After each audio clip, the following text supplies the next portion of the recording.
Bom, então a gente vai terminar a aula 16 sobre ordem. Vamos fazer os dois últimos exemplos que ficaram faltando da vez passada, dessa aula 16, né? Sobre ordem de A módulo N, essas coisas.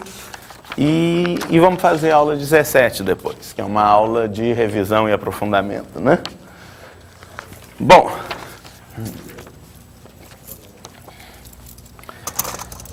temos então dois problemas de Olimpíada, dois exemplos. Então, por exemplo, né, aula 16, problema 7. Problema 7 da lista da aula 16 é um problema da Olimpíada da Bulgária de 97. Né?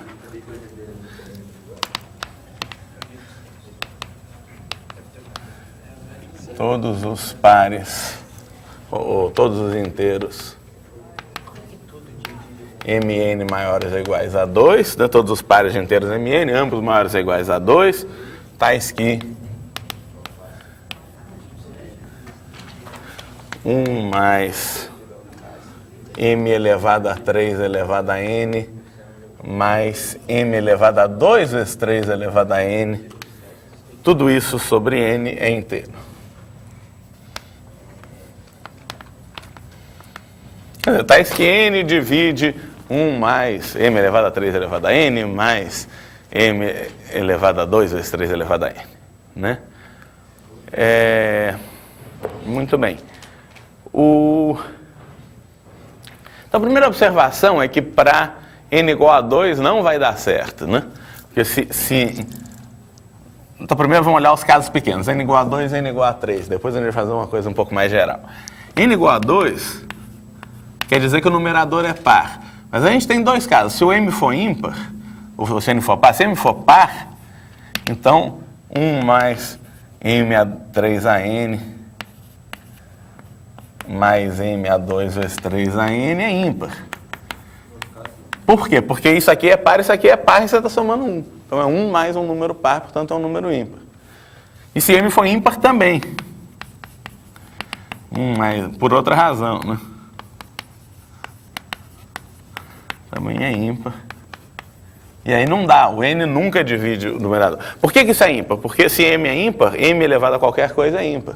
Então, M elevado a 3 elevado a N vai ser ímpar, M a 2 vezes 3 elevado a N também vai ser ímpar, isso vai ser a soma de 3 números ímpares, que é sempre ímpar. A soma de 2 ímpares é par, quando você soma outro ímpar, dá ímpar. Tá? Então, em qualquer caso, não, o numerador é sempre ímpar. Então, se N for 2, ou em geral, se N for par, o N nunca vai dividir o numerador, né? Bom, vamos ver o caso N igual a 3. Ele não pode ser par.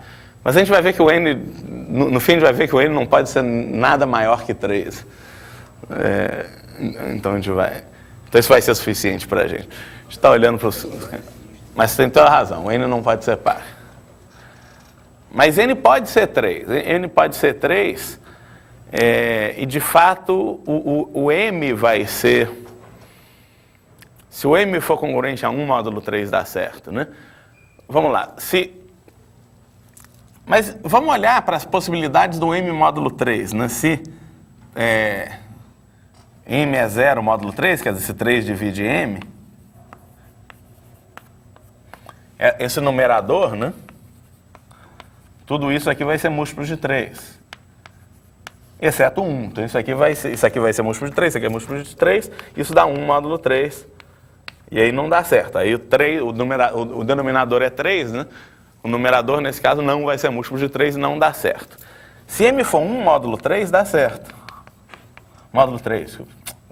Fala uma coisa, escreva uma besteira. Módulo 3. 1 mais M. Vai ser 1 mais 1 mais 1, vai ser 3, que é 0 módulo 3. Então aí dá certo. E o último caso é se M for 2. Mas é melhor escrever 2 como menos 1 módulo. 2 e menos 1 são a mesma coisa, módulo 3. Né? 1 mais M a 3 a N mais M a 2, 3 a N. Menos 1 elevado a um número ímpar dá menos 1. Mas menos 1 elevado a um número par dá 1. Então isso é congruente, é? 1 menos 1 mais 1, que é 1 módulo 3, né? Então não é múltiplo de 3 nesse caso, dá errado. Então só dá certo... Então se n for igual a 3, qualquer m que seja congruente a 1 módulo 3 vai dar certo. Quer dizer, qualquer coisa da forma 3k mais 1, 3 é a solução. Né? Mn igual... é a solução para todo k maior ou igual a 1. Eu quero que o m seja maior ou igual a 2, né? Então k não pode ser 0. Tá? Então isso dá todas as soluções com n menor ou igual a 3. Ou com n igual a 2 e n igual a 3 só tem essas. Agora vamos supor que o n é maior que 3, que é a maior parte dos casos, no certo sentido. Agora, se n é maior que 3, aí vem a observação que é importante para resolver o problema e que relaciona o problema com o assunto da aula, que é ordens. Que esse numerador, 1 mais m a 3an mais m a 2 3an, isso é igual a m a 3an mais 1 menos 1. Se você quiser, m a 3an ao cubo menos 1 sobre m a 3an menos 1. Ou seja, é m a 3an mais 1 menos 1 sobre m a 3an menos 1. Por quê? Porque é um caso particular do fato de 1 mais x2 é x ao cubo menos 1 sobre x menos 1, né? Em geral. Eu estou usando isso para x igual a m elevado a 3 elevado a n. Vê se tá? Então, tem essa observação que é importante para a solução. Porque se a gente... Né, se m a 3an for 1 módulo n, vai dar errado. Né? Se m a 3an por acaso for congruente a 1 módulo n, 1 mais m a 3an mais o quadrado dele, que é m a 2 3an, vai ser congruente a 3 módulo n. Portanto, o n não divide 1, né? m a 3an mais m a 2 3an. Mas é claro que se n divide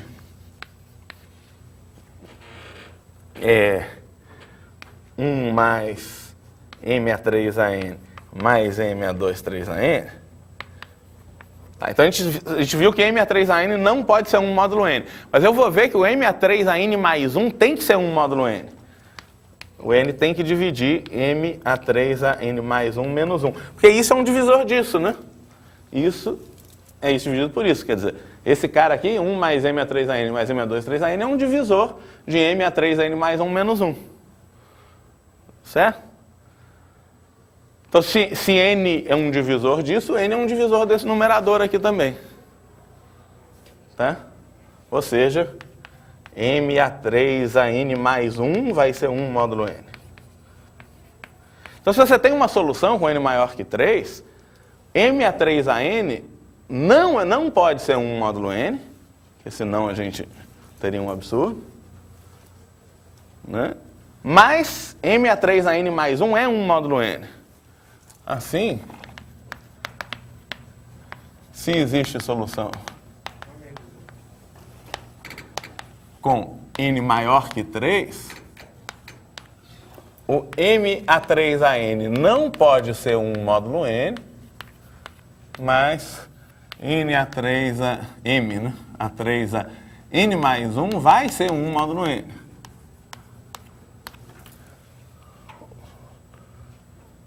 Logo, a ordem módulo n de m não divide 3an, mas a ordem módulo n de m divide 3an mais 1.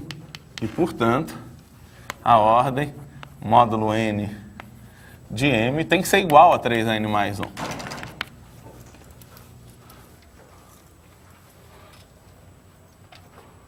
A ordem é o menor expoente de uma potência que dá 1. E qualquer expoente de uma potência que dá 1 tem que ser múltiplo da ordem. Então a ordem tem que ser um divisor, como m a 3n mais 1 dá 1, a ordem tem que ser um divisor de 3n mais 1, tem que ser uma potência de 3. Mas não pode ser um divisor de 3 elevado a n, com 3n não dá certo. Então, uma coisa que divide 3n mais 1 e não divide 3n tem que ser 3n mais 1.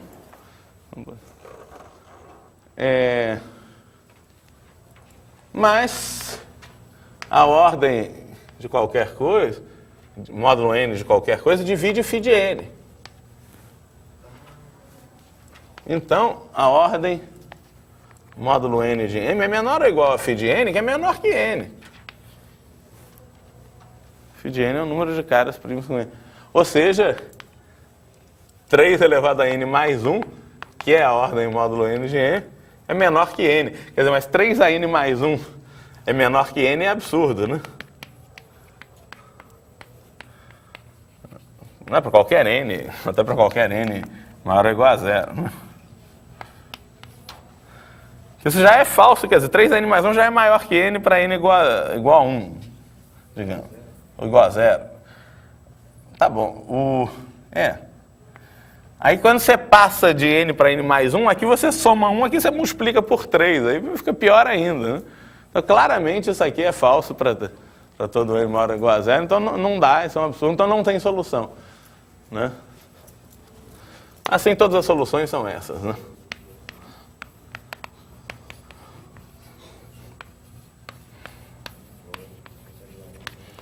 Todas as soluções têm n igual a 3, são mn.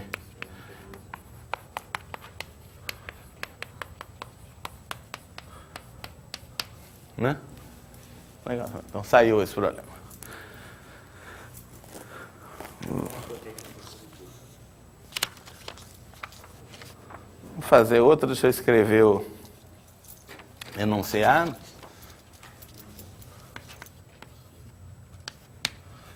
Problema 8 dessa lista é assim: prove que se P é primo,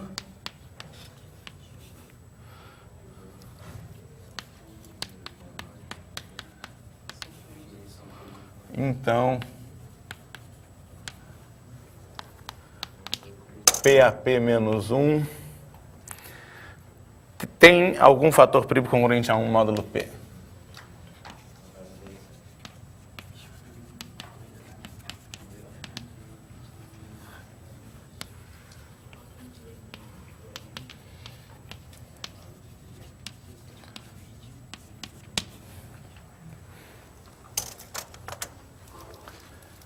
Tá.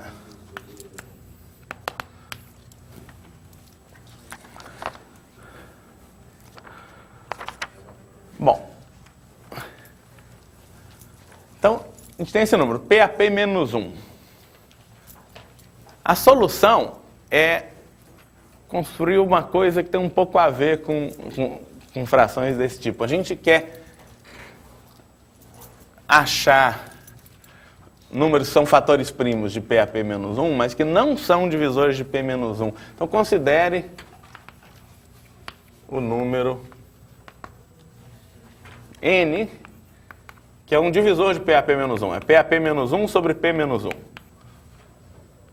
Que número é esse? Isso aqui é 1 mais, é inteiro, né? Porque é 1 mais P ao quadrado até P elevado a P menos 1. Então, é um inteiro maior que 1, né? E é um divisor de PAP menos 1. Eu afirmo que não só esse número vai ter algum fator primo congruente a 1 módulo P, mas que todos os fatores primos deles vão ser congruentes a 1 módulo P. Afirmamos que se Q é primo e Q divide Nzão, então Q é congruente a 1 módulo P, o que resolve o problema, né? Porque esse cara é um número maior que 1, ele tem que ter pelo menos, ele pode ser primo, mas ele tem que ter pelo menos um fator primo. E qualquer fator primo dele vai ser congruente a 1 módulo P, em particular, como ele é um divisor de PAP menos 1, o PAP menos 1 vai ter algum fator primo congruente a 1 módulo N. A gente vai provar um pouco mais, a gente vai provar que todos os fatores primos desse número têm que ser congruentes a 1 módulo P. Então vamos aqui para o outro lado. De fato. Vou explicar aquela afirmação, vou explicar agora. Afirmamos que...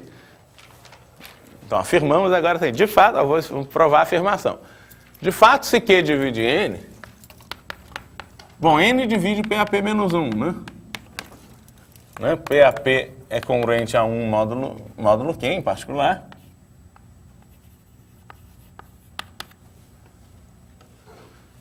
Que Q divide PAP menos 1, quer dizer, PAP é 1 módulo Q, ou seja, a ordem módulo Q de P divide P. Mas P é primo. Então a ordem módulo Q de P ou é 1 ou é P. Os únicos divisores positivos de P são 1 e P. Se a ordem divide P, ou a ordem é 1 ou a ordem é P. Só que a gente vai ver que a ordem não é 1, porque... Bom, temos... Como Q divide PAP menos 1, o Q certamente é diferente de P. Isso aqui não é múltiplo de P, isso aqui é um múltiplo de P menos 1. Tá? Temos... Se a ordem módulo Q de P fosse 1, quer dizer que P a 1, P, que é P a 1, tem que ser congruente a 1 módulo Q. A ordem é 1 quando acontece isso, quando P elevado a 1 já é 1 módulo Q. P igual a P a 1. P elevado à ordem tem que ser 1 módulo Q. Então, P tem que ser 1 módulo Q, mas nesse caso o N, que é P a P menos 1, mais P a P menos 2, mais P mais 1, P é 1 módulo Q, 1 é 1 módulo Q. P ao quadrado vai ser 1 também, porque P vezes P, P ao cubo é 1. Se P é 1, todas as parcelas dessa soma são 1 módulo Q. Quantas parcelas tem essa soma? Tem P parcelas, 0, 1, 2, 3 dá P menos 1. São P caras. Todos eles são 1 módulo Q, então isso aí é congruente a P módulo Q.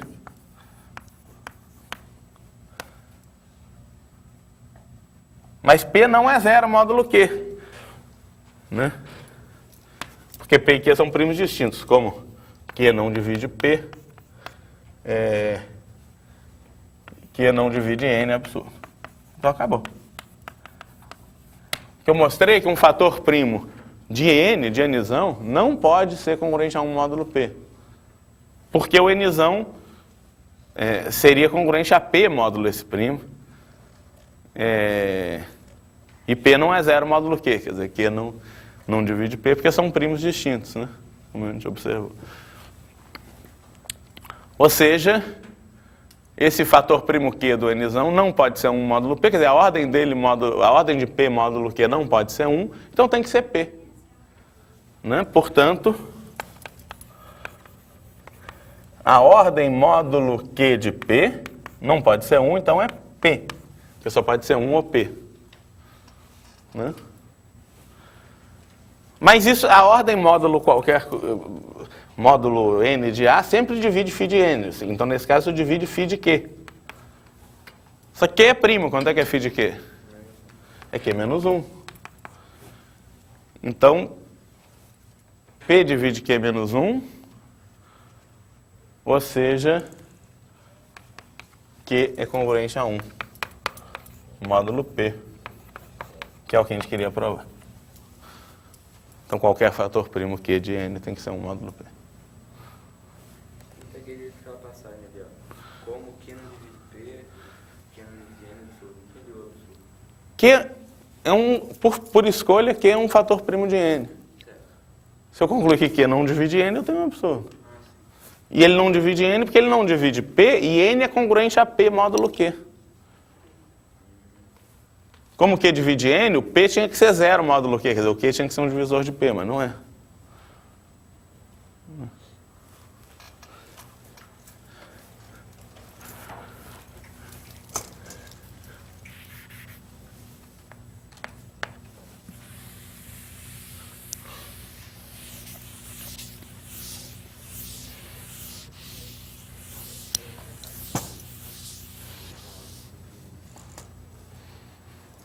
Tudo certo?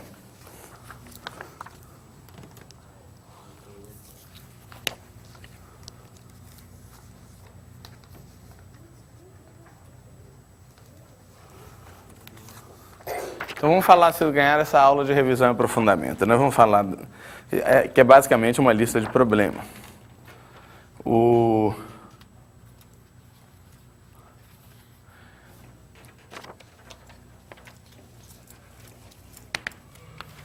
Então, tudo bem com esses problemas? Podemos continuar? Vamos para... Então vamos começar agora a aula 17, que é essa aula de revisão e aprofundamento, que é basicamente uma lista de problemas resolvidos. Vamos fazer o 1. Exemplo 1 é assim: o mínimo múltiplo comum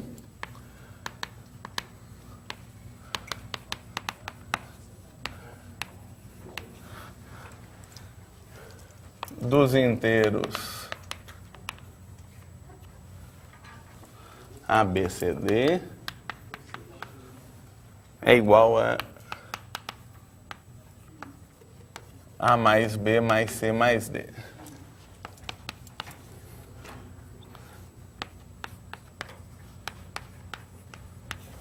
Prove que ABCD é divisível por 3 ou por 5.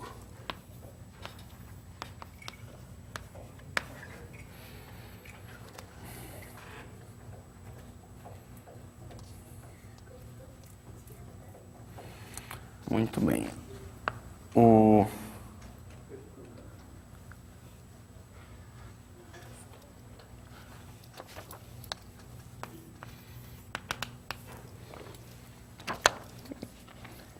Mais de um jeito de fazer esse problema. Vamos tentar fazer uma solução diferente da solução do Samuel. O Samuel acaba listando todas as possíveis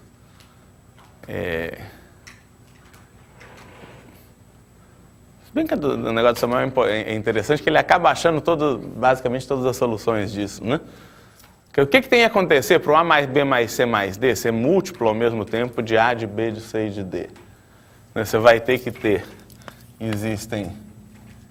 ele falou inteiros, ele não falou inteiros positivos, acho que ele está supondo que são, né? Vamos... eu acho que ele está supondo implicitamente que são inteiros positivos, mas talvez seja verdade para inteiros quaisquer. Vamos pensar um pouquinho.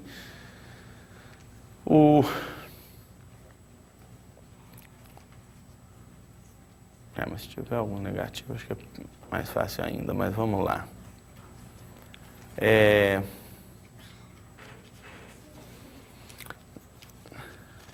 Se ninguém...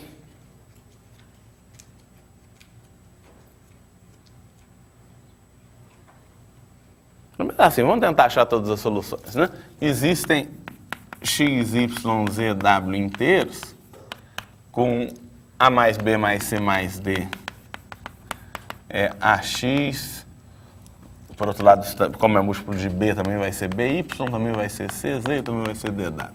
Quer dizer, eu estou dizendo que isso aqui é ao mesmo tempo múltiplo de A, de B, de C e de D, né? Muito bem, então o A sobre A mais B mais C mais D é 1 sobre x. B sobre A mais B mais C mais D é 1 sobre y. C sobre A mais B mais C mais D é 1 sobre z. E D sobre A mais B mais C mais D é 1 sobre W. Então, se você somar essas 4 frações, vai dar 1, né? 1 sobre x mais 1 sobre y mais 1 sobre z mais 1 sobre w é A mais B mais C mais D sobre A mais B mais C mais D, que dá 1.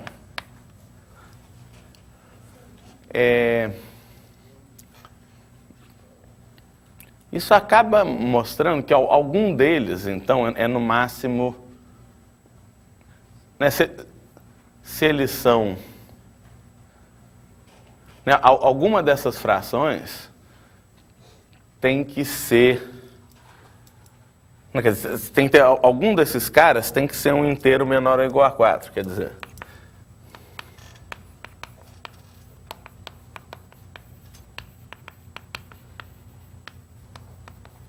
Quer dizer, né, algum desses caras tem que ser menor ou igual a 4, porque senão isso aqui vai ficar menor que 1/5 mais 1/5 mais 1/5 mais 1/5, que dá menor que 1. Né? Como você tem a soma dessas 4 coisas que dão 1, alguma delas tem que ser pelo menos 1/4. Ou seja, algum desses números tem que ser menor ou igual a 4 para que o inverso seja maior ou igual a 1/4. E de fato, se eles forem todos no mínimo 4, eles têm que ter todos iguais a 4. Né? Então, uma possibilidade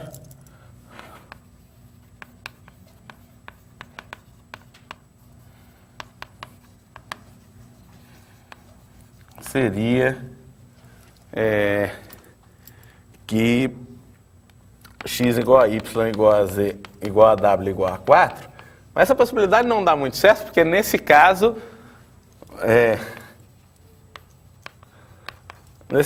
a gente ia ter A igual a B igual a C igual a D, porque ia ser 4, 4, 4, 4 aqui, né? Ia ser tudo igual a mais B mais C mais D sobre 4.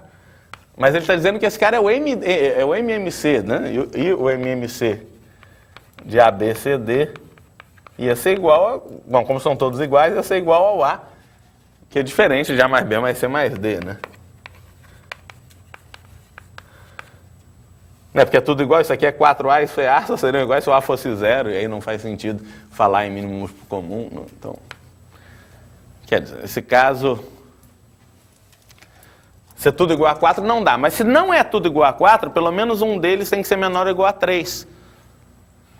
Não é porque se a soma de 4 caras dá 1, e nem todos são iguais a 1/4, tem que ter algum deles que é maior que 1/4, porque vai ter outro que é menor que 1/4. Vamos pensar.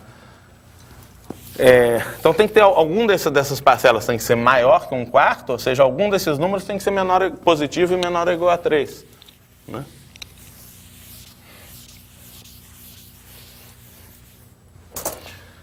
Então, x menor ou igual a 3, y menor ou igual a 3, z menor ou igual a 3, ou w menor ou igual a 3, pelo menos uma dessas.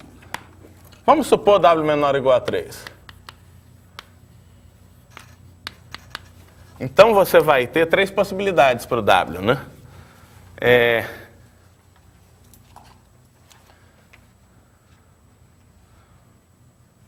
claro que tem o W igual a 1, que é meio absurdo, né? Que se W igual a 1,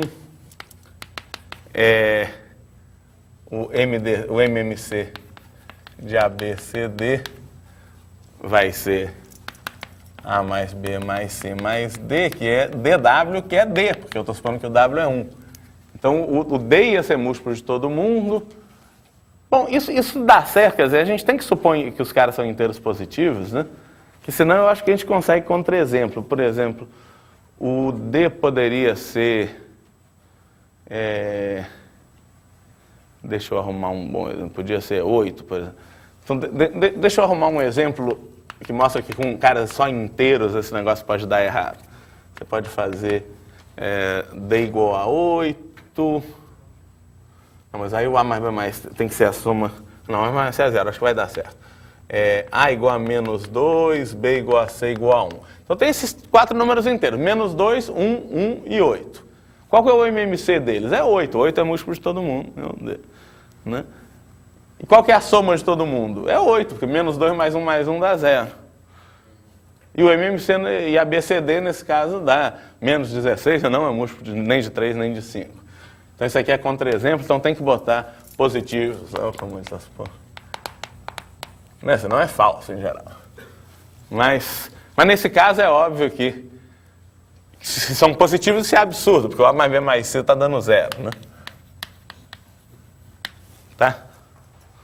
Se são inteiros positivos. Se são só inteiros, não tem absurdo e de fato tem contra-exemplo. O exercício é falso. São inteiros positivos. Inteiros positivos, é claro que o do W não pode ser 1, senão a soma é DW, que é D. Né? Se W for 2, o MMC, aí tudo bem, de A, B, C, D, é A mais B mais C mais D, é 2D, né, DW, igual a 2D, quer dizer, a gente vai ter que ter A mais B mais C igual a D.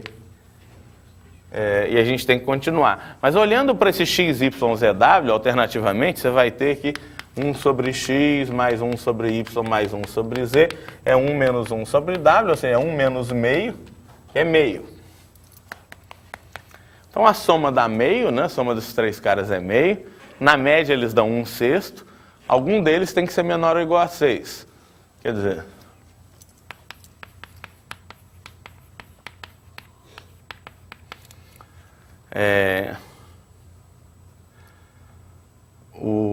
ou, né?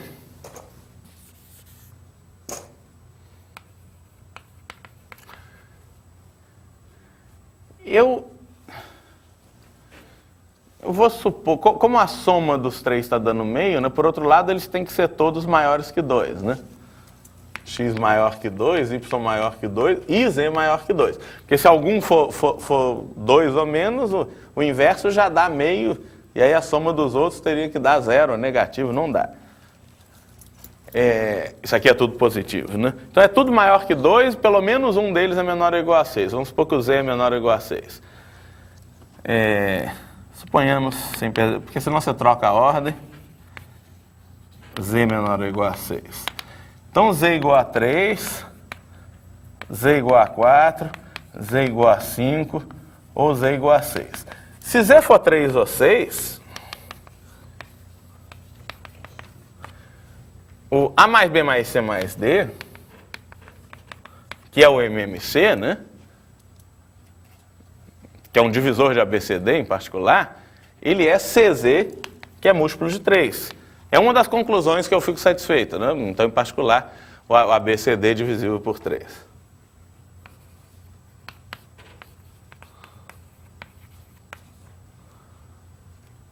Isso aqui é o MMC de ABCD, que é claramente um divisor de A vezes B vezes C vezes D. Então, nesse caso, o ABCD é múltiplo de 3. Se Z é igual a 5, é múltiplo de 5, né? Se Z é igual a 5, pela mesma razão, A mais B mais C mais D é CZ, é múltiplo de 5. Aí esse cara é igual ao MMC. Só que o ABCD tem 5 na federação. Isso. Mas nesse caso, como o A mais B vai ser mais D, por hipótese é o MMC divide o produto. Então, o ABCD é múltiplo de 5, nesse caso, é múltiplo de 3 no outro caso, acabou. Sobrou o caso é igual a 4.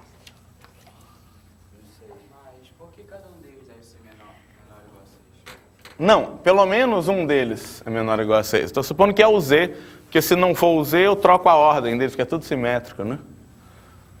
Eu posso supor, como o problema é simétrico, eu posso supor que W é menor ou igual a Z, que é menor ou igual a Y, que é menor ou igual a X.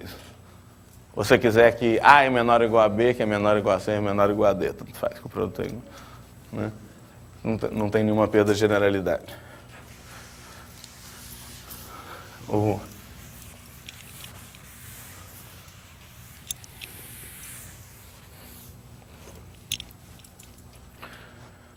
Tá, então sobrou o caso Z igual a 4. Então a gente está no caso W igual a 2, Z igual a 4. Se Z igual a 4, 1 sobre X mais 1 sobre Y vai ser meio menos 1/4, que é 1/4. Agora 1 sobre X mais 1 sobre Y dá 1/4. Então o X e o Y tem que ser maiores que 4. E a gente tem o X menor ou igual a 8 ou o Y menor ou igual a 8. Né? Então a gente tem um caso meio chato, que é o caso X igual a Y igual a 1/8. Né? Se X igual a Y igual a 8, né? De novo, como é que é? O Z igual a 4 e o W igual a 2,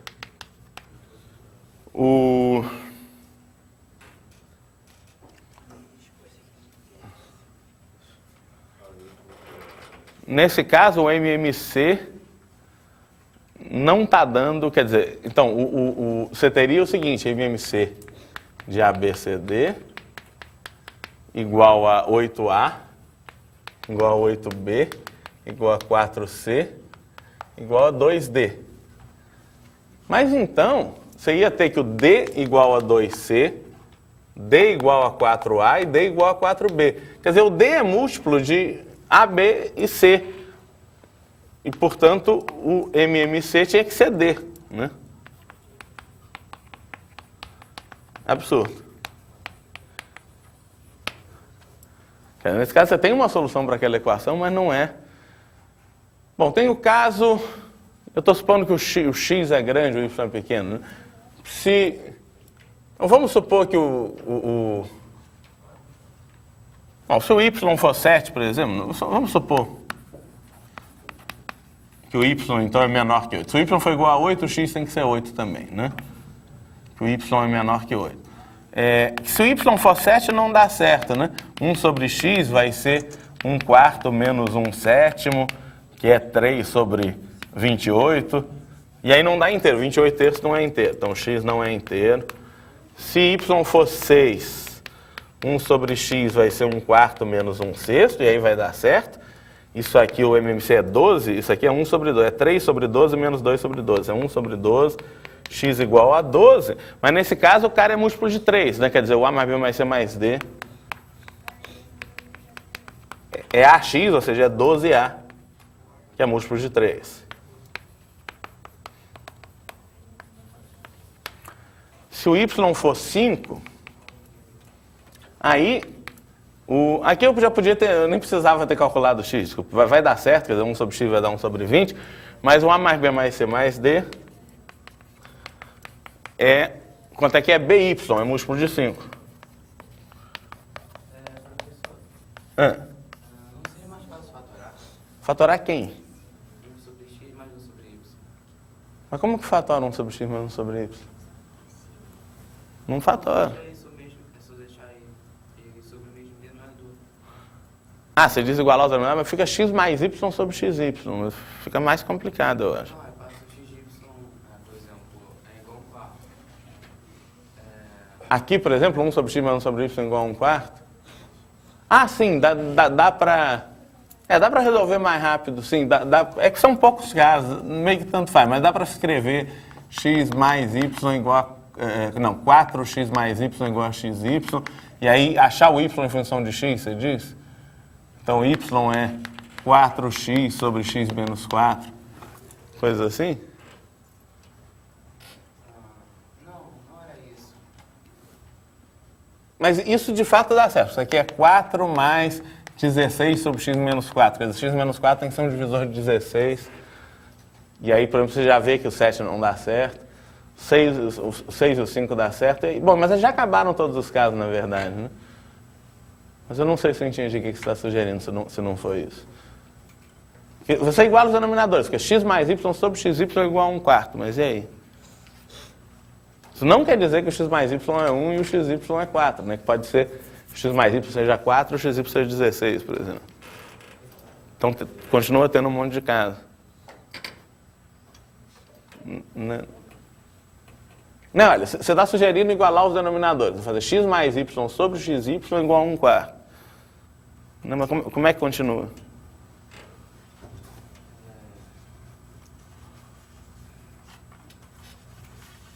Eu acho que nesse caso mais simples, porque a gente só tem de fato essas 3 possibilidades, né? Que o y é menor ou igual a 8, mas é maior que 4. Então, eu tenho 8 também. Ou é 8, ou é 7, ou é 6, ou é 5. Não é? E aí você acha o x diretamente. Não sei, não entendi direito o que você está propondo, mas dá para resolver assim, né? Que aí você quer que x menos 4 seja um divisor de 16. Você sabe os divisores de 16, que interessam para a gente são 1, 2 e 4, né? Porque o x menos 4 é no máximo. Bom.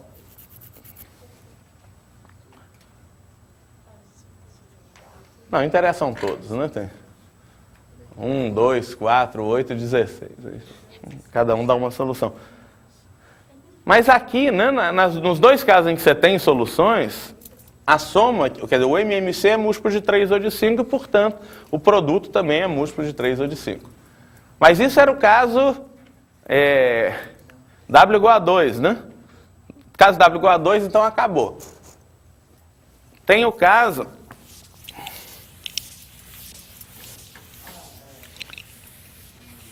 Tem o caso W igual a 3 agora. Né? A gente está supondo que o W é menor ou igual a 3. W igual a 1 a gente já matou. W igual a 2 a gente já matou. Sobrou o caso da W igual a, mas W igual a 3 e acaba direto. Porque se W é 3,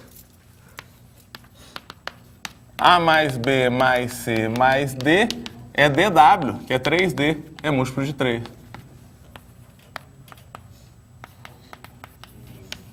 E acabou também, porque isso aqui é o MMC, que é divisor de ABCD. Tá? Então, qualquer caso acaba. Uma análise de caso. Você poderia passar o XY para o outro lado e depois somar 16. Mas foi mais ou menos o que eu fiz, olha. Se você soma 16, fica xy menos 4x menos 4y mais 16 igual a 0.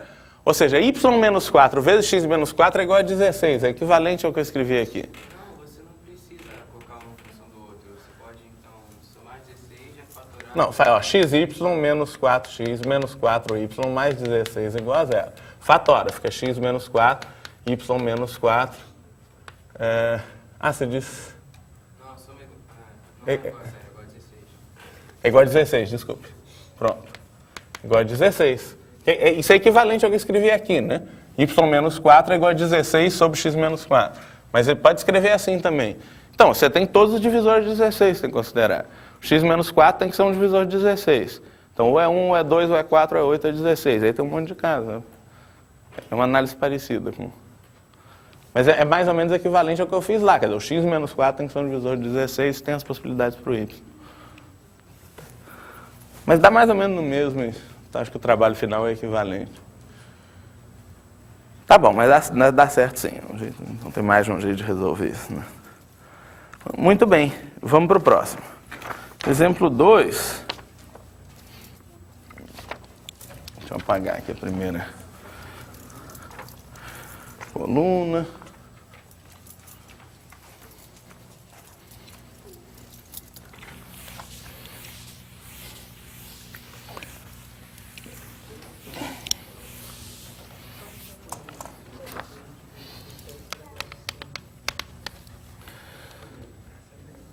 Né? Seja A é A1 menor que A2, né? Uma sequência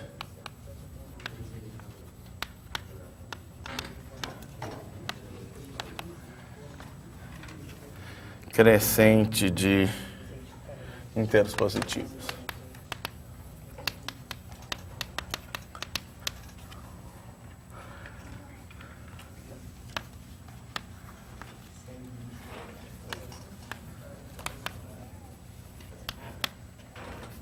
Tem no máximo 2007 fatores primos.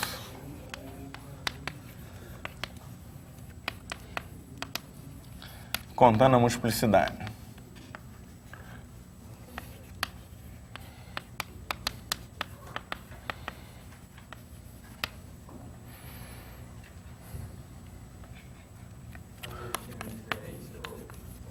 Não. Contando a multiplicidade. Então, pode ser só para se for 2 a décima, tem 10 fatores primos, para esse efeito. Contando a multiplicidade. Né?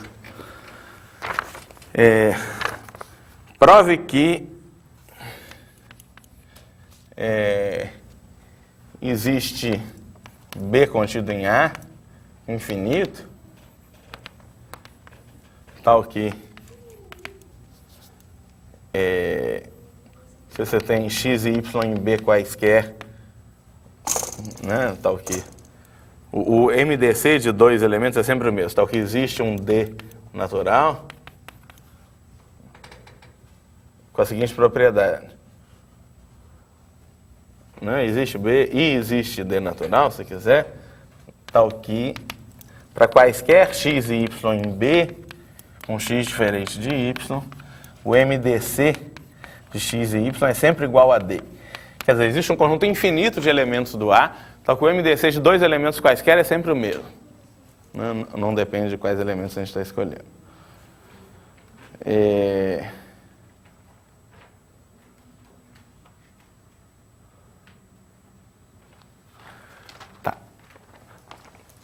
Ele não está dizendo que só tem um número finito de fatores primos possíveis. Você pode ter, por exemplo, se todos os elementos são primos, eles satisfazem a hipótese, cada um só tem um fator primo, tudo bem. Então, o A poder ser o conjunto de todos os primos, é dois primos quaisquer são primos entre si, a gente vai ter D igual a 1.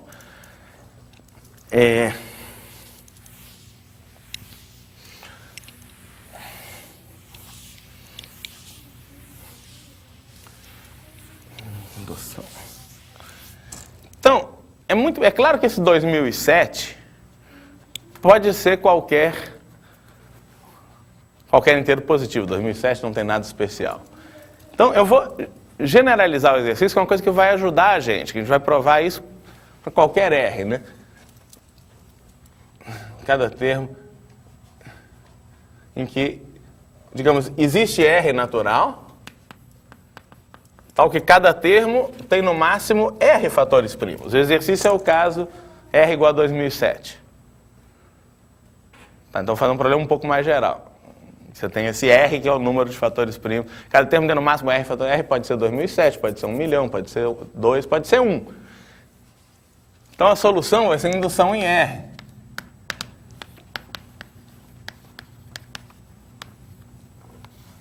Para R igual a 1 não é difícil. Para R igual a 1 está dizendo que todos os termos são primos. Né?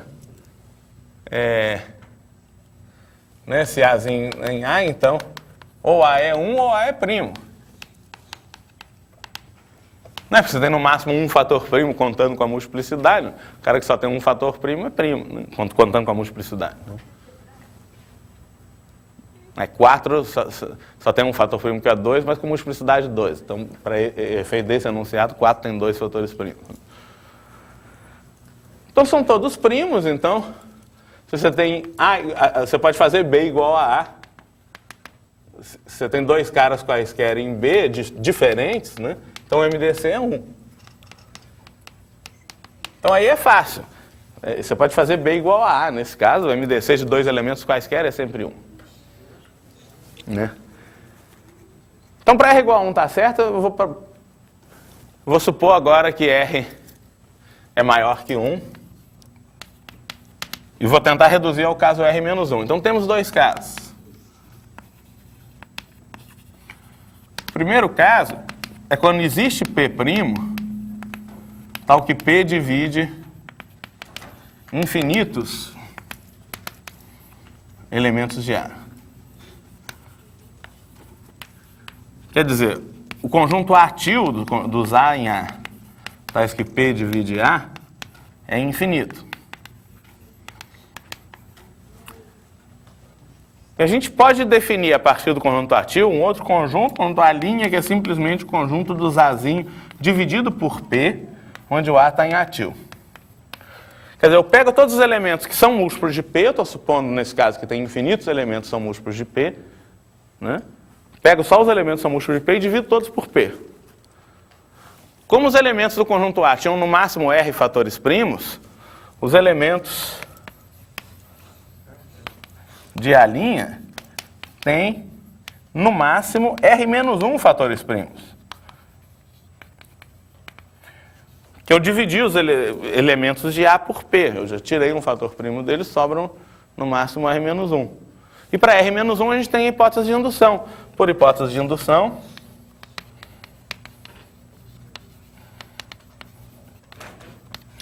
existe um B' contido em A' infinito.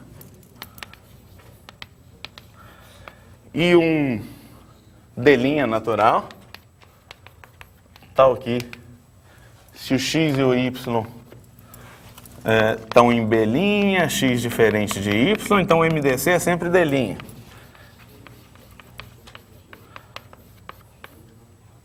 Né? Mas aí você define simplesmente o B é o conjunto dos caras da forma P vezes Bzinho, onde Bzinho está em B'. Esse conjunto, obviamente, está contido em A. Porque o B' está contido em A'. Se eu pegar os elementos de A' e multiplicar por P, eu vou ter elementos de A. Então, se eu pegar os elementos de B' e multiplicar todos por P, eu vou ter elementos de A também. Então, esse B é um subconjunto de A. E se você tem dois caras quaisquer em B,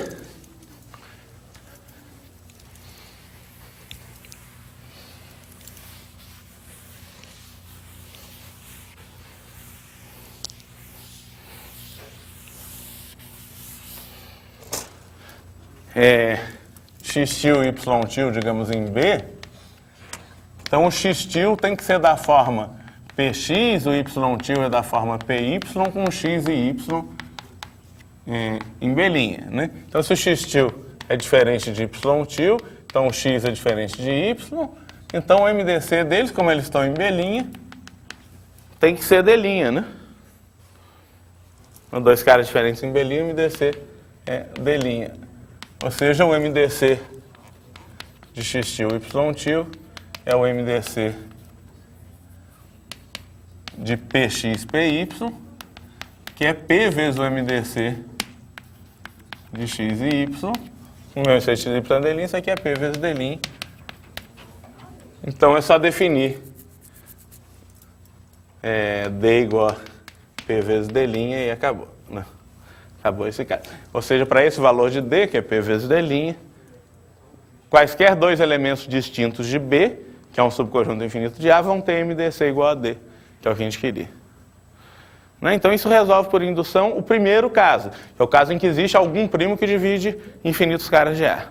O outro caso é quando para qualquer P', o conjunto dos A em A, tal que P divide A, é finito. Deixa eu dar um nome para esse conjunto, é o XP. É finito. Né?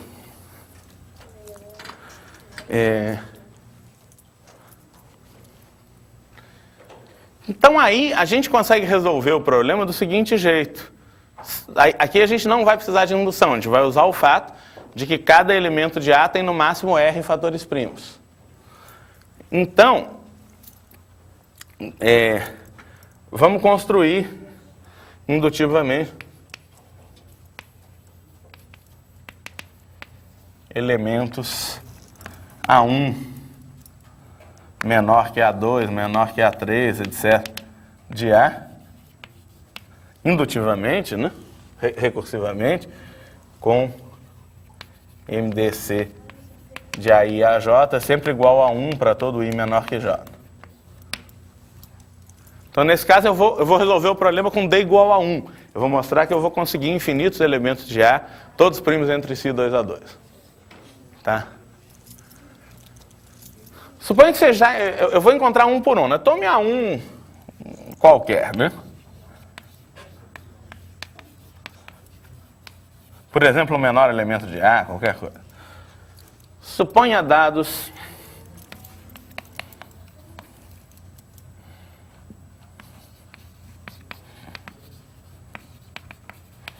Então, suponha que você já escolheu N caras, todos eles elementos de A e todos primos entre si 2 a 2. Tá? Para cada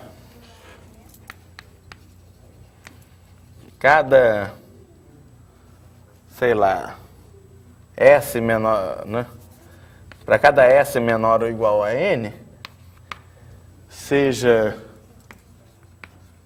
sei lá, PS é o conjunto dos P' que dividem o AS, né? Isso é um conjunto finito que tem no máximo R elementos, de fato, né? Porque cada elemento de A tem no máximo R fatores primos.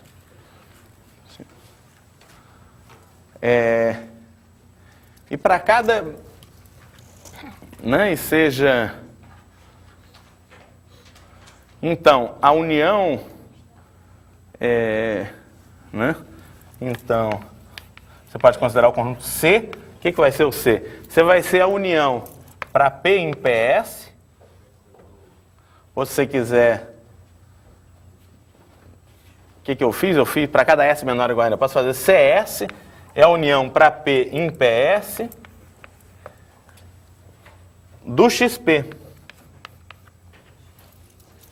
Quem que é XP? É o conjunto dos caras que são múltiplos de P para algum divisor do AS. Né? Isso é finito, porque é uma união finita de conjuntos finitos. PS tem no máximo R elementos. Para cada primo P, o XP é finito, por hipótese. Eu estou supondo que cada primo só divide um número finito de elementos do A. Né? Então, CS... E a união dos CS, a união para todo S menor ou igual a N do CS são finitos. Né? Isso é uma união de N conjuntos finitos também. Né?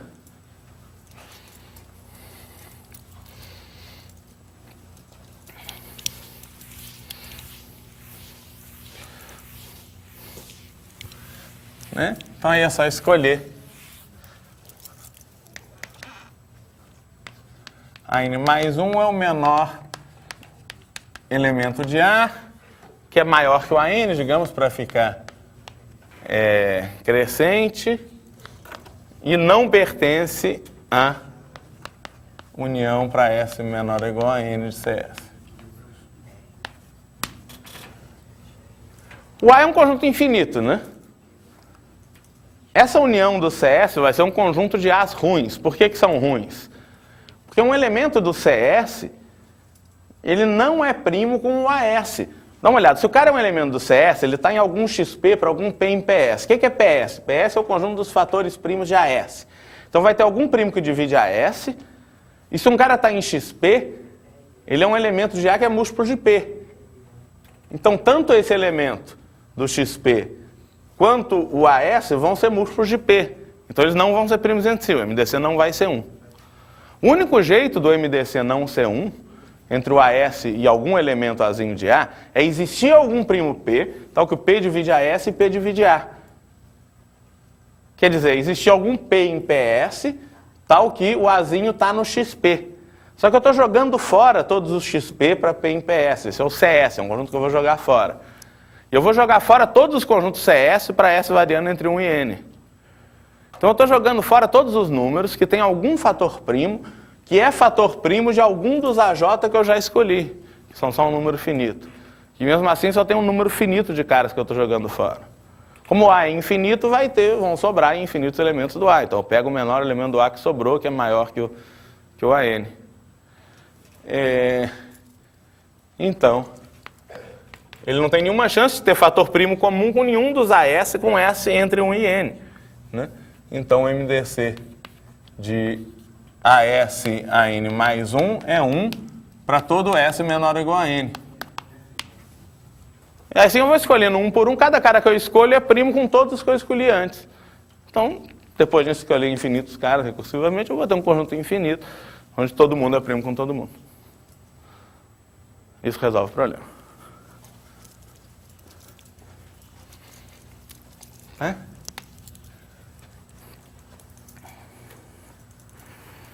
Muito bem.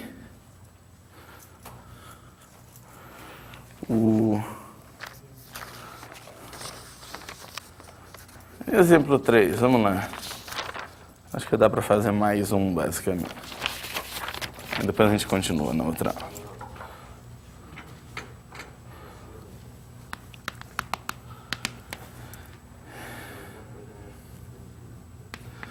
Isso é uma seletiva para Rio Platense. De 2001. Né? Encontre todos os pares Mn de números naturais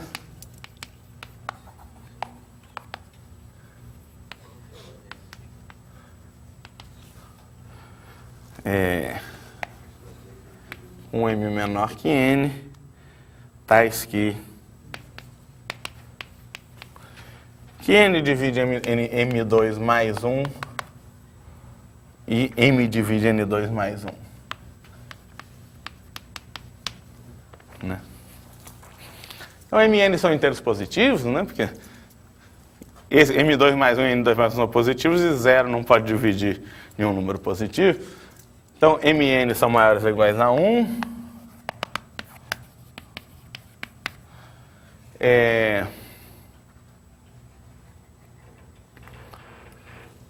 Muito bem, a pergunta é qual que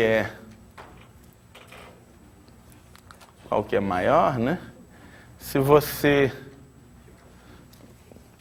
A gente pode escrever N2 mais 1, a primeira, M2 mais 1 é NR, para algum inteiro positivo R, né? Tá. Então, o M divide N2 mais 1, mas quem que é o N? O N eu posso escrever como M2 mais 1 sobre R.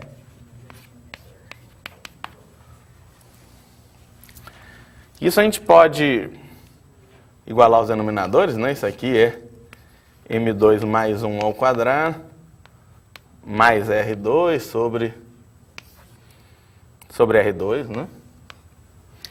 E, portanto, o M divide o numerador, né? Quer dizer, R2 vezes N2 mais 1 é isso aqui. Como o M divide N2 mais 1, o M certamente divide M2 mais 1 ao quadrado mais R2. Só que isso aqui, módulo M, M ao quadrado é zero módulo M. Isso aqui é corrente a 1 ao quadrado mais R2, né? Não é que é R2 mais 1 módulo M. Então, M divide R2 mais 1 também. O negócio é que se...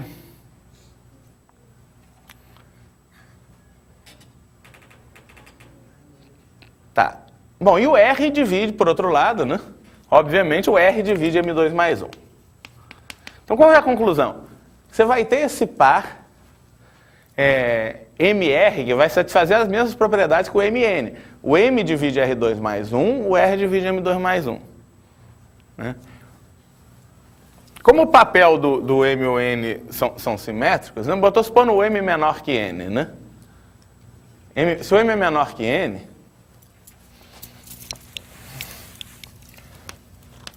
então o N é pelo menos M mais 1, ou seja, quem que é o R? O R é M2 mais 1 sobre N, né?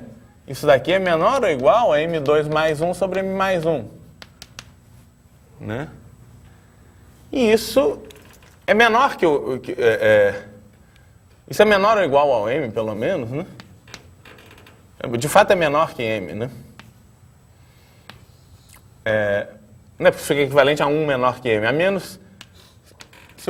pelo menos se o M for maior que 1, né? Tem um caso especial que é o caso M igual a 1, né? Se M igual a 1, o N tem que dividir 2. E o 2 tem que dividir N ao quadrado mais 1, quer dizer, o N tem que ser ímpar. Portanto, o N tem que ser 1, né?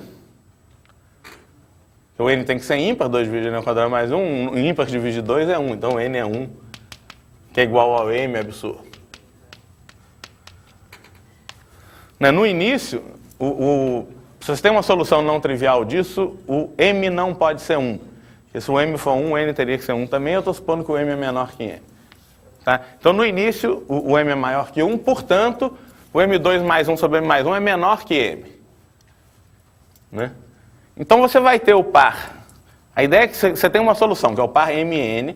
A partir do par MN, que satisfaz as condições do enunciado, o M é menor que N, N divide M2 mais 1 e M divide N2 mais 1, a partir dele você tem o par RM, em que o R é menor que M, né? É um par menor, o R é menor que M, o M é menor que N, né? M é igual a 1, N igual a 2 não funciona? Não, porque... 1 divide... Não, desculpa, aqui eu escrevi 2, aqui é 1, você tem razão. Essa condição é qualquer coisa, você tem razão. Então, N igual a 1, ou... Nós tem razão, ou N igual a 2. N igual a 2 dá uma solução. Você tem razão, 1, 2 é a solução. 1, 2 é a solução. Mas é a única solução com M igual a 1. Você tem toda razão. É a única solução com M igual a 1. Obrigado, desculpa, falei besteira. Então, a partir de uma solução MN, você obtém uma solução RM, que é uma solução menor. Se você começa com uma solução em que o M é maior que 1, né? Você começa com uma solução em que o M é maior que 1, você obtém uma solução menor em que o R é menor que M, o M é menor que N, que é uma solução menor do mesmo problema. Você vai, quando a solução menor, solução menor, solução menor, em algum momento não dá para diminuir a vida inteira, né? Que são números naturais, você não pode diminuir o M infinitas vezes, por exemplo. Você começa com M igual a 1000, você pode diminuir no máximo 1000 vezes. Então, chega uma hora que você chega numa solução que não dá para diminuir mais. Solução que não dá para diminuir mais é quando o m é 1. Quando o m é 1, você cai na solução 1, 2. Então você tem que cair na solução 1, 2 desse jeito. Agora, então, em algum momento, o Rm tem que ser 1, 2. Mas aí a gente volta. Quem que era o R, afinal? O R era M2 mais 1 sobre N, né? Então, o N vai ser M2 mais 1 sobre R. Então, a ideia é que se você começa da solução 1, 2, né? Você vai para a solução. Então, esse é o M. O M vai para a primeira posição. E agora a gente faz M2 mais 1 sobre R. 2 ao quadrado mais 1 sobre 1, que é 5. Então, do 1, 2, você vai para o 2, 5. Que é outra solução. Né? Quando você volta, né, se você fizer N igual a M2 mais 1 sobre R, o R2 mais 1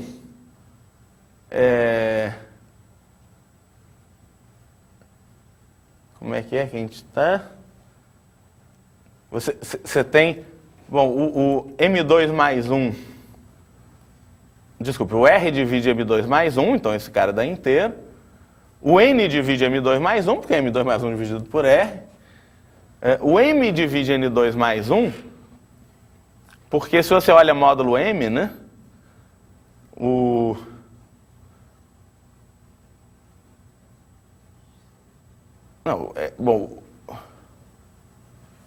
que o M divide N2 mais 1? Porque N2 mais 1, né, a gente faz aquela conta,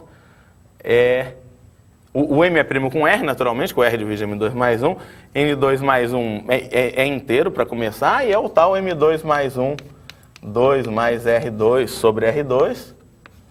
Isso, módulo M, é R2 mais 1, e o M dividir R2 mais 1.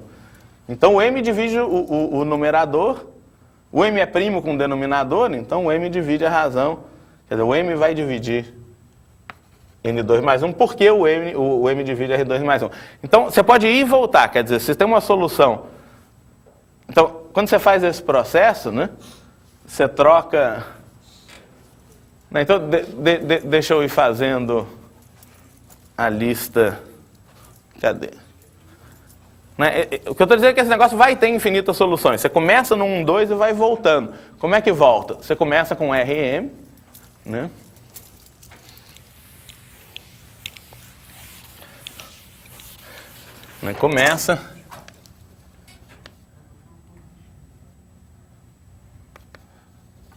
Começamos com um Rm igual a 1, 2 e aplicamos repetidamente a operação, que a cada par vai ser um par maior, que é a inversa da operação que eu descrevi, que leva Rm em M, o R é menor que M, né? R é menor que M sempre, em Mn. O que vai ser Mn? Vai ser M2 mais 1 sobre R. Né? Como o R é menor que M, então o M certamente vai ser menor que M2 mais 1 sobre R. M é menor que M2 sobre R já, né? Que é menor que M2 mais 1 sobre R. Tá, então, você continua tendo esse cara menor que esse, e aí você aplica isso várias vezes. Então, você começa no 1, 2, vai para o 2, 5, depois você vai para o 5... 5 ao quadrado mais 1 dá 26 dividido por 2, dá 13. Né? Depois você vai para o 13. 13 ao quadrado, 169, mais 1, 170, dividido por 5, 34. E assim por diante, a gente tem infinitas soluções desse jeito. Né? Deixa eu ver o que o Samuel escreve sobre isso. Aquela única solução inicial pode ser o 1, 2? Ele diz que... Peraí, como é que é? Tá, ele diz que as soluções ele escreve em termos da sequência de Fibonacci, né? É porque a gente conhece a sequência de Fibonacci, né? Os números de Fibonacci estão aparecendo. A sequência de Fibonacci, como é que é? É 1, 1, 2, 3, 5, 8, 13, 21, 34, etc. Né? Em que F1 e F2 são 1, e Fn mais 2 é sempre igual a Fn mais 1 mais Fn. Quer dizer, cada termo é a soma dos dois anteriores. E justamente os caras que estão aparecendo são termos da sequência de Fibonacci. Então, se a gente pensa um pouco a conjectura natural, é que seja, então, isso aqui é F1, F3, F3, F5, F5, F7, F7, F9. Então, a ideia é que as soluções são da forma F2n menos 1, F2n mais 1, né? São sempre da forma Mn igual a esse negócio, para algum n maior ou igual a 1. Como é que a gente prova isso por indução? O que a gente precisa para isso dar certo é que F2n mais 1 ao quadrado mais 1 sobre F2n menos 1, né? Porque daqui a gente vai para o F2n mais 1 e esse cara. Para que isso dê certo, eu preciso que esse cara seja o F2n mais 3. Né? Que aí a solução continua dessa forma. Então a gente tem que checar essa identidade. Né? Que o filho desse par, por definição, é esse. Né? Eu levo o Mn no N, desculpa. Não, tá certo. Eu levo o Rm no M, M2 mais 1 sobre R. Quer dizer, eu levo esse cara, nesse cara, o F2n mais 1. Eu gostaria que o novo par fosse o F2n mais 1, F2n mais 3. Mas o novo par é F2n mais 1, F2n mais 1 ao quadrado mais 1 sobre F2n menos 1. Então a gente tem que checar que isso é sempre igual ao F2n mais 3 para mostrar essa fórmula. Né?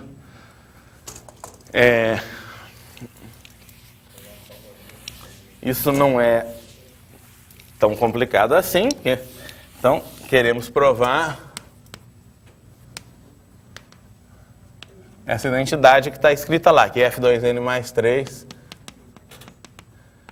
F2n menos 1, igual ao F2n mais 1 ao quadrado, mais 1, para qualquer n maior ou igual a 1. Dá pra, tem a fórmula do termo geral, do sequência de Fibonacci, dá para substituir, fazer a conta, ver que dá certo, mas é feio. A gente consegue provar isso por indução, né? Indução. O próximo, suponho que seja verdade para um certo n. Dá certo para n igual a 1, por exemplo, né? N igual a 1, a gente está dizendo que o F5 vezes o F1, cadê? 1, 2, 3, 4, 5. F5 vezes F1 é igual ao F3 ao quadrado mais 1. Ó. 5 é 2 ao quadrado mais 1, está dando certo. Então, indução, se isso vale para n, o próximo caso é F2n mais 5 vezes F2n mais 1. Quem que é 2n mais 5? É F2n mais 4 mais F2n mais 3. Vezes F2n mais 1. Isso, usando só os termos menores, isso é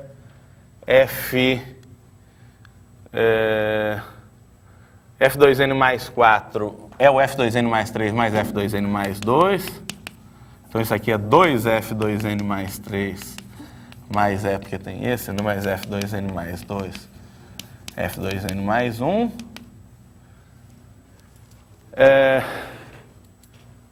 Eu sei quem que é F...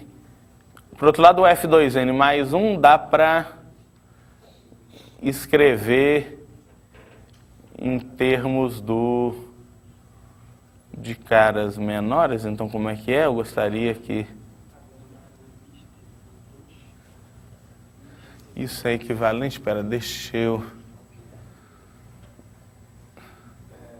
Isso é equivalente. Deixa eu dar uma simplificada nisso. Primeiro que os índices estão muito longe uns dos outros. Deixa eu fazer uma coisa um pouco melhor. F2n mais 3, né? Isso como F2n mais 3 é F2n mais 2 mais F2n mais 1. Ou seja, 2 vezes F2n mais 1. Isso aqui é F2n mais 1 mais Fn. Então isso fica 2 F2n mais 1 mais Fn. Fn mais 3. F2n mais 3. Aqui é F2n, perdão. F2n mais 3, F2n menos 1. É 2F2n mais 1, F2n menos 1. Mais F2n F2N menos 1. Se você fizer... Né? Então, isso daqui, F2N mais 3, F2N menos 1, é igual a F2N mais 1 ao quadrado mais 1. Se, somente se, quando você iguala isso, se você passar um dos termos, F2N mais 1, F2N menos 1 para o outro lado, vai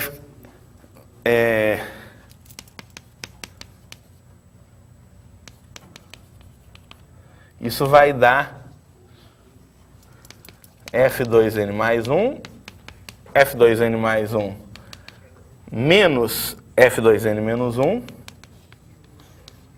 mais 1, ou seja, isso é F2N mais 1, isso aqui dá F2N, pela recorrência da sequência de Fibonacci, mais 1. Então, se a gente juntar os termos iguais, se a gente passar para lá, né? Isso é equivalente, né? O que a gente está querendo provar. Isso é equivalente a mostrar, né? Passando agora esse termo F2N, F2N menos 1 para o outro lado, é equivalente a mostrar que F2N mais 1, F2N menos 1 é igual a F2N que multiplica F2N mais 1 menos o F2N menos 1, que veio de lá, mais 1. E isso é igual a F2N, aqui vai aparecer F2N ao quadrado, mais 1. Então, a gente reduziu isso a provar uma coisa um pouco mais simples. Por que é um pouco mais simples? Porque os índices estão mais próximos, né? Os índices aqui são 2N mais 3, 2N menos 1 e 2N mais 1. Aqui são 2N mais 1, 2N e 2N menos 1. Então, basta provar essa identidade aqui, que é equivalente à outra. Que F2N mais 1, F2N menos 1 é F2N ao quadrado mais 1. Isso dá certo também. Por exemplo, o F1 vezes F3 é igual ao F2 ao quadrado mais 1. 2 é 1 ao quadrado mais 1. Então, essa identidade começa dando certo. Então, vamos provar isso por indução.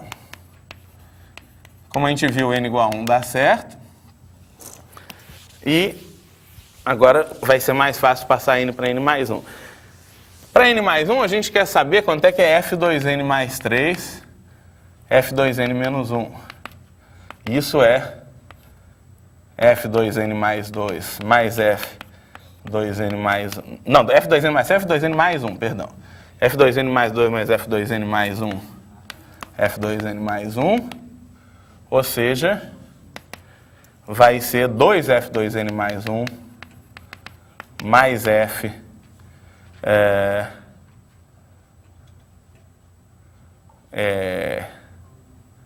2N...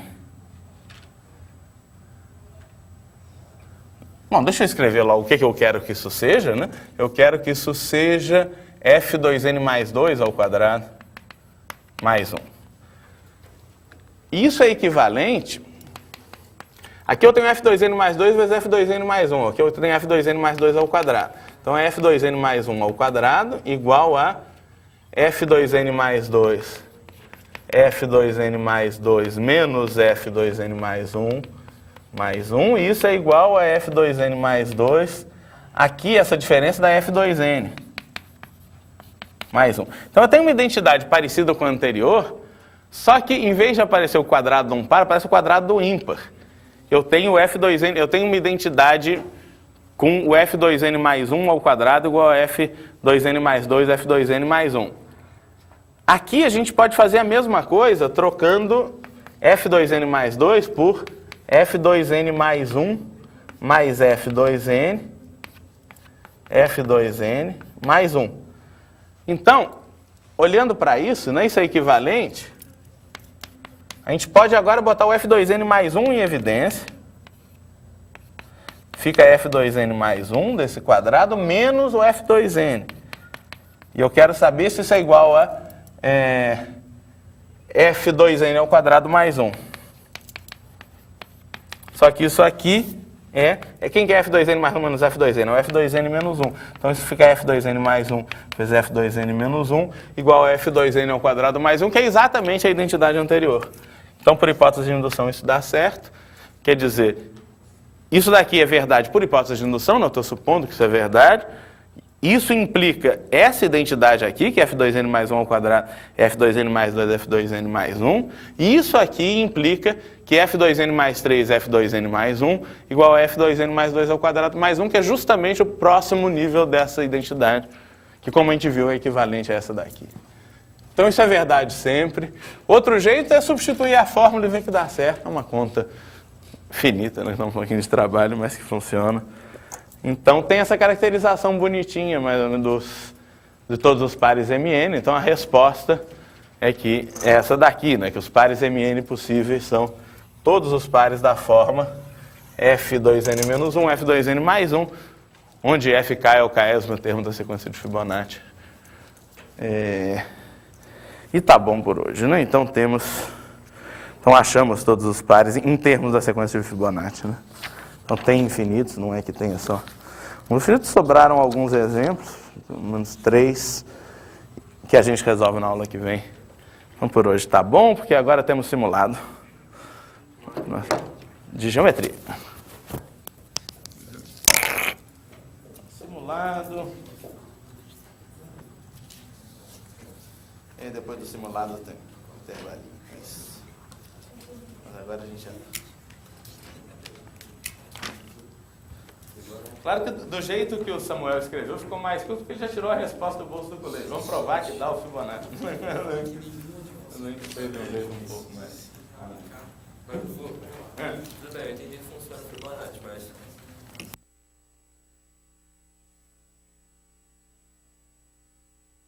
Que a gente...